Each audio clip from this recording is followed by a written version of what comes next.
இத்தனை நாளாக எங்கே இருந்தாருன்னு விஷயம் தெரியாமல் இருந்த ஹாரிஸ் ஜெயராஜ் இப்போ வெளியே வந்திருக்காரு. மீண்டும் ஜெயம் ரவியோட படத்துக்கு இசையமைக்கிறாரு. கோடிகளில் சம்பளம், மந்தமான வேலை, எப்போது படத்தை முடிச்சு தருவாருன்ற விஷயம் தெரியாதனால, அப்படி இருந்தாலும் அடிக்கடி ஹிட் படத்தை கொடுத்ததுனால தாக்கு பிடிச்சிட்டு இருந்த ஹாரிஸ் ஜெயராஜ் தொடர்ந்து தன்னுடைய போக்க மாற்றிக்கொள்ளாதாலையும் சமீபமாக அவ்வளவா ஹிட்கள் இல்லாதாலையும் எல்லாராலையும் கைவிடப்பட்டார் இசையமைப்பாளர் ஹாரிஸ் ஜெயராஜ்.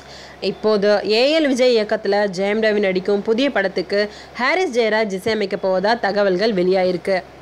தாம் தூம், எங்கேயும் காதல் என 2 ஜெயம் ரவியோட படங்களை ஹாரிஸ் ஜெயராஜ் இசையமைத்திருந்தார்.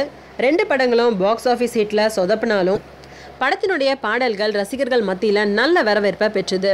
இந்த நிலையில் ஜெயம் ரவி ஹாரிஸ் ஜெயராஜ் கூட்டணி நீண்ட இடைவேளைக்கு பின்னாடி ஏஎல் விஜய் படம் மூலமாக இணைஞ்சிருக்காங்க. ஜெயம் ரவி தற்போது போகன் படத்தில் பிஸியாக நடிச்சிட்டு வராரு.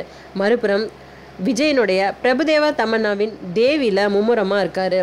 2 பேரும் அவங்கவுங்க படங்களை முடித்த பின்னாடி இவங்க இணையிற புதிய திட்டத்தினுடைய படப்பிடிப்பு தொடங்கும்னு எதிர்பார்க்கப்படுது.